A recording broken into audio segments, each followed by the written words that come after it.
Okay, welcome to our next lesson, which is about Thevenot's theorem. No? So, ang spelling ng Thevenon. Thevenin's. Oops. Thevenin's or Thevenot's theorem. Okay? So, ano yung gustong sabihin ng Thevenin's theorem? Actually guys, ang Thevenin's theorem ay napakagandang tool sa pag-simplify ng isang complicated linear or linear network or circuit. Okay, so for example, meron kang super complicated na circuit, then gusto mo lang malaman is ano nga ba yung voltage or ano yung effect niya sa iisang load, no? So it's like you have, kung meron kang complicated circuit, pwede mo siyang ma-simplify into this, no? Kung ito yung complicated circuit mo, then gusto mo lang kunin yung part doon sa kanyang load, no? Let's name this A and B. For example, you have a resistor dito na naka-connect, no? Yun yung load mo, RL, no? Gusto mong malaman kung ano yung effect doon sa load mo. Iisa lang yung load mo, pero isa lang yung gusto mong i-consider na load, pero sobrang laki nung circuit na nakakabit sa kanya.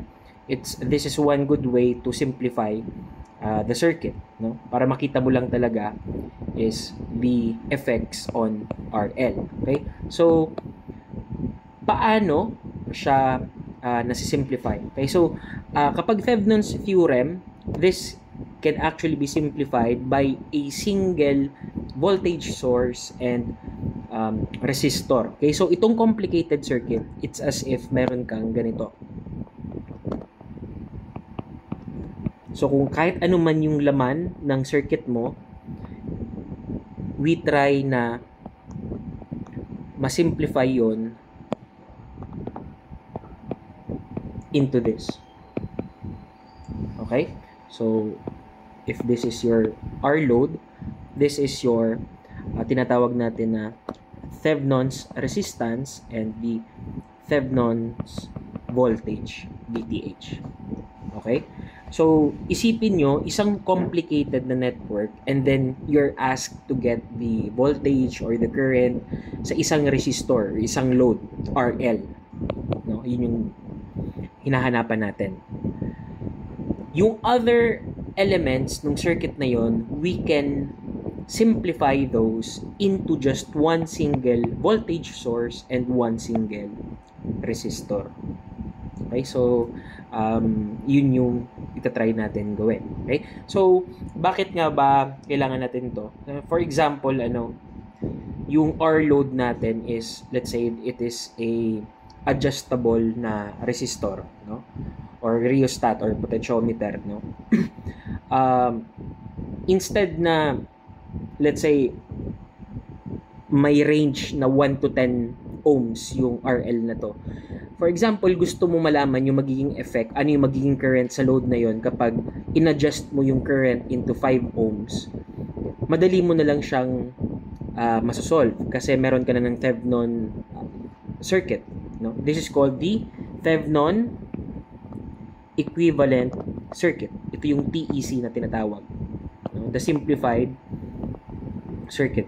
Kapag nakuha mo na yung TEC ng isang complicated circuit, kahit baguhin mo tong load na to, kahit ilagay mo dyan 1 ohm, 2 ohms, 3 ohms, 4 ohms, madali na lang po. Mas madali mo na lang siyang ma-analyze kaysa ulit-ulitin mo yung buong circuit analysis ng buong circuit. So, we try to capture everything dito sa iisang VTH and RTH. Okay? So, what are the steps? Okay, so let's discuss an example, no, along para mas madali nyo maintindihan.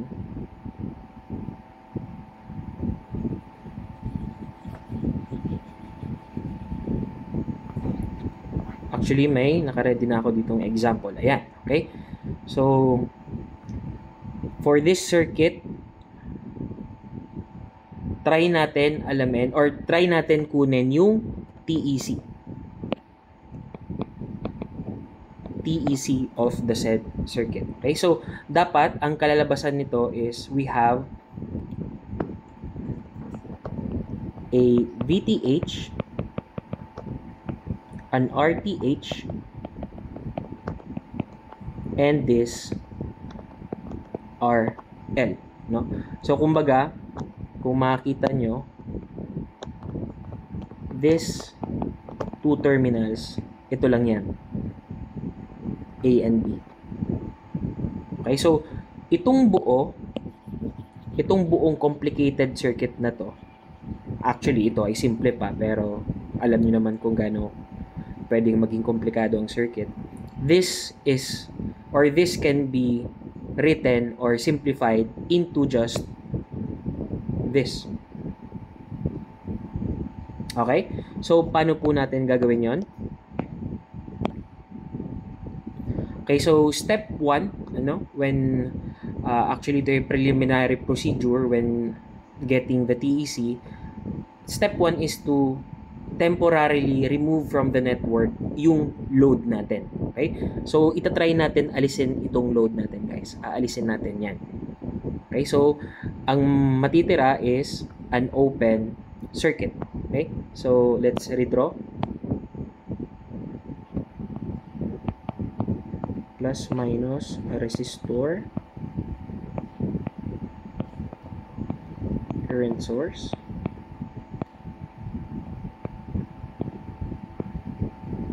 okay, so ganito na. Okay, so this is step 1. This is 432. This is 2 amps. 2 amps and this 1 ohm. Okay? So the next is ayan na. Actually nagawa ko na. Step 2 is to mark, no? I-mark natin yung dalawang nodes natin para hindi tayo mawala. Okay? I-mark nyo na yan agad. Okay, so ang step 3 is to solve for the VTH. Okay, so ano nga ba yung VTH? Or paano natin i-solve itong VTH? Actually guys, yung VTH, that's whatever ano man yung makukuha natin na voltage dito sa open circuit na yan. Okay, so paano natin kukunin yun? Well, matanda na kayo, marami na tayong mga tools na ginamit para mag-solve ng mga ganitong circuit. Just know that ito ay open circuit.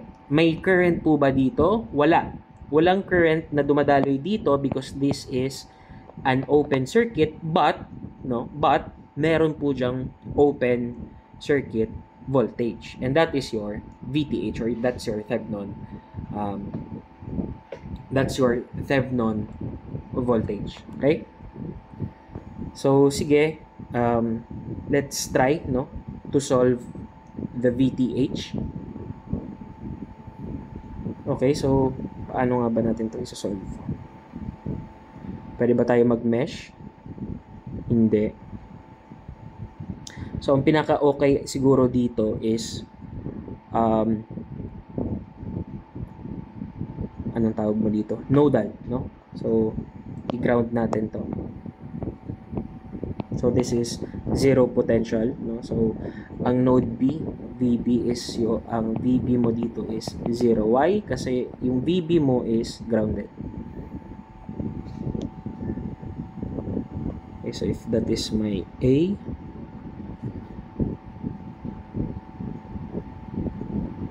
okay. So, alamin lang natin kung ano yung voltage dito sa node na to. Iisang node lang naman yan. Let's name that as node X. Okay, and let's try to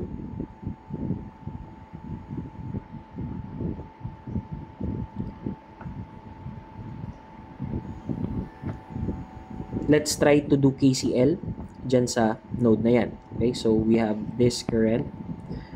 Let's also have this current, no?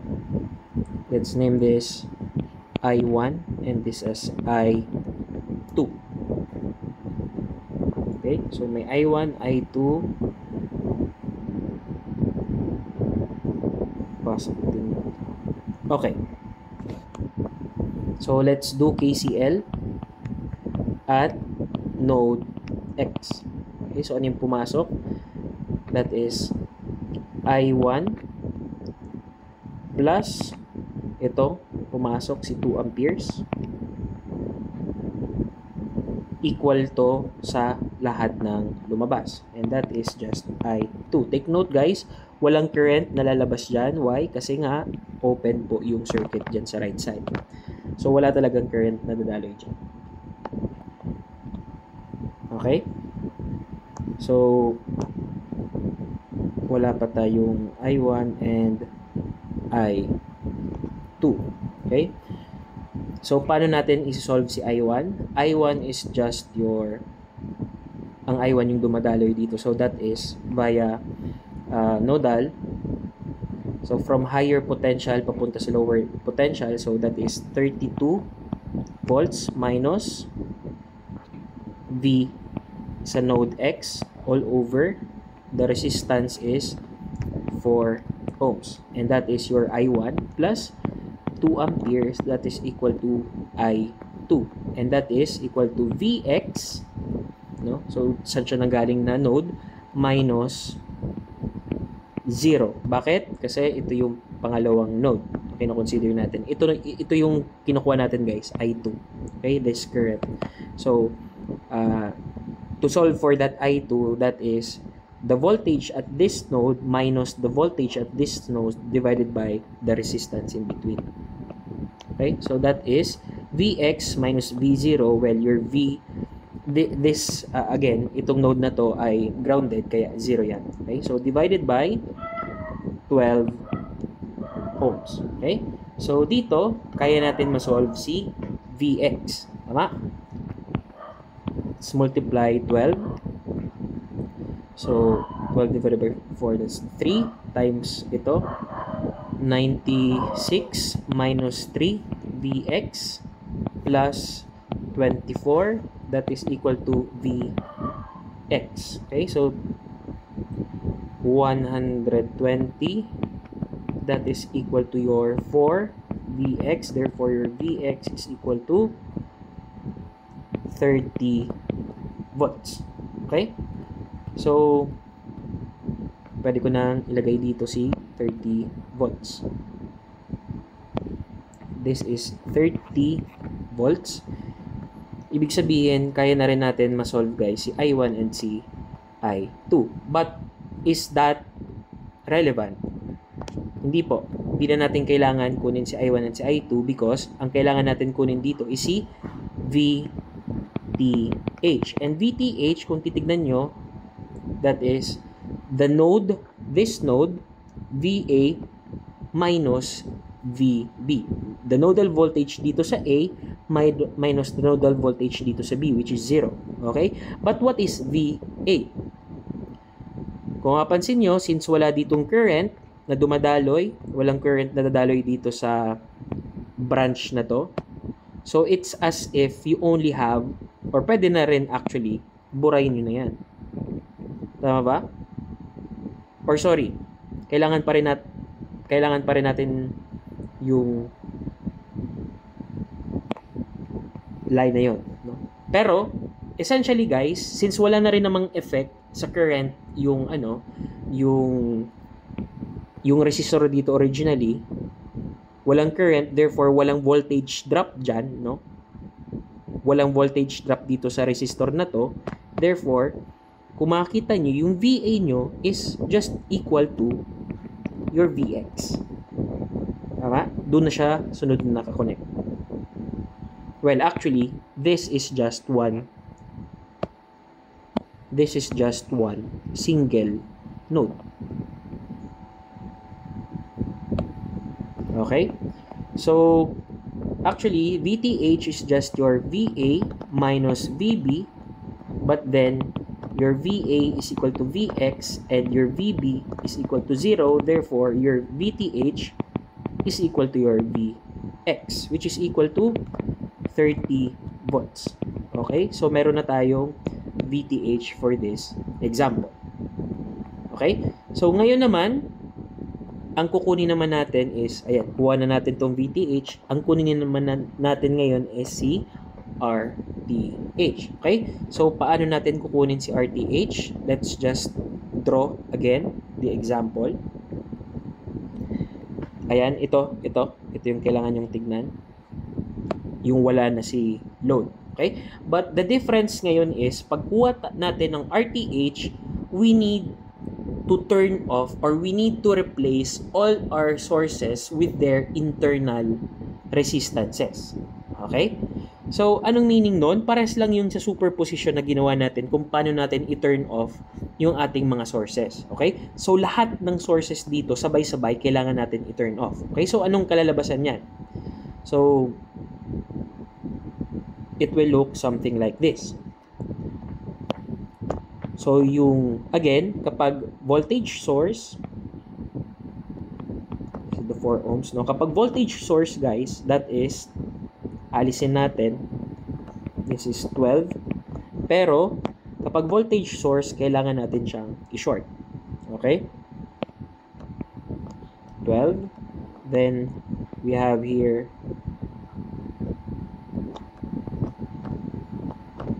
our 1 ohm. And then, ito na yung ating terminals A and B. Okay? So, anong nangyari dito sa current source? Siya ay naging open. Okay? So, parehas lang po nung ginawa natin doon sa superposition kung paano natin tina-turn off yung voltage and yung ating current source. Okay? So, okay. Paano natin kukunin yung RTH? Ayan guys, simple lang. Kunin mo lang yung equivalent resistance as seen by these two terminals. Okay? Bale, sa madaling sabi, makita mo na itong dalawa ay nakaparallel and nakaseries lang sa 1 ampere. And that is your RTH. Actually, RTH. Kung ano yung nakita na resistance dito sa dalawang terminals na to. And for this example, our RTH will be 4 parallel kay 12 plus nakaseries kay 1. Okay, so this is 1 over 4 plus 1 over 12 raised to negative 1 plus 1. And that is equal to, teka lang, calculator lang po.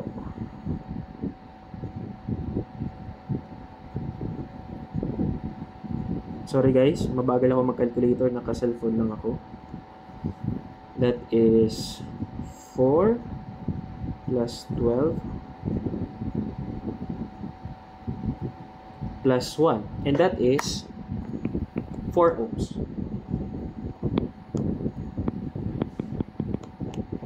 Okay? So, we now have our VTH and we now have also our RTH. Okay? So, pwede na nating i-write yung circuit na to. Let me just borrow this figure.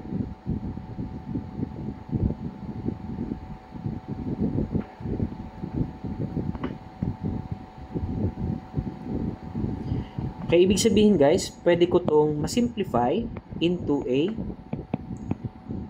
Thevenin equivalent circuit that has something like this. This is 30 volts, the VTH, and 4 ohm.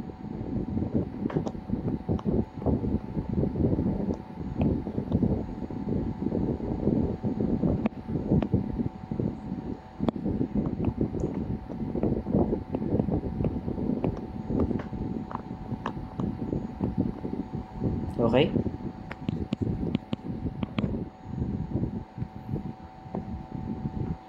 So, this complicated network was simplified into this. Okay? So, sa applications, guys, ayan na, pwede nyo kayo nang mag-imagine kung ano yung mga implications nito or yung mga applications nito, ano? Knowing that you have this tool, ang dami nyo pong pwedeng magawa na simplifications, no? Kapag, kunwari, Dito, no, for example, itong RL na to, pag tinanong kayo, kapag 10 ohms yan, ano yung current na dumadaloy dyan? No? Pero kapag pinaulit kayo, sige, gawin natin yan sa 20 ohms, gawin natin yan sa 30 ohms, gawin natin sa 40 ohms. Kapag mag-KVL or kapag mag-nodal analysis kayo sa buong circuit na to ng paulit-ulit for those values, napakahirap, napaka-hassle. Tama ba? Whereas kapag nakuha mo na yung TEC mo, no, you basically have a cheat code. Simple na. Ito na, meron ka lang isang voltage source, meron kang current, meron kang resistor, and then ito na yung babago-baguhin mo. Pwede mong gawin 10, 20, 30, 40, just like our example dito. And sobrang simple na lang. Simple ohms law lang, no? So mag-ohms law ka lang dyan, o di 10 plus 4, divide mo yung 30 dyan, o di kuha mo na yung current na dadaloy. Tama ba? Kung kunwari 20 ohm naman yung RL mo, yung load mo, o di 24, o di 30 divided by 24. 30 volts over 24 ohms. No? Kung 30 naman yung RL mo, then that's 30 volts divided by 34 ohms. Ganun lang kasimple. Okay? So I hope naintindihan po yung ating lesson for today. And for that,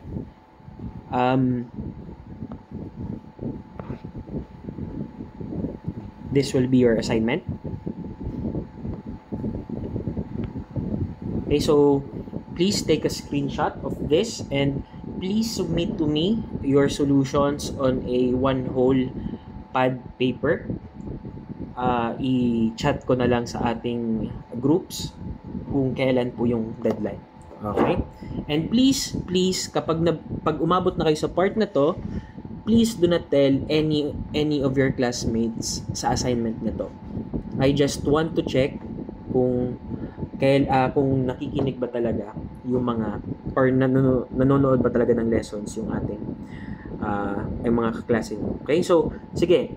Ngayon pa lang iset ko na yung date ng deadline.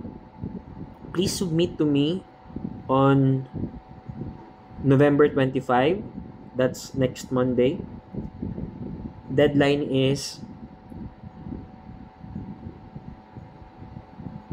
5 p.m. Paki-submit po sa aking table. Okay? Thank you, and that will be all.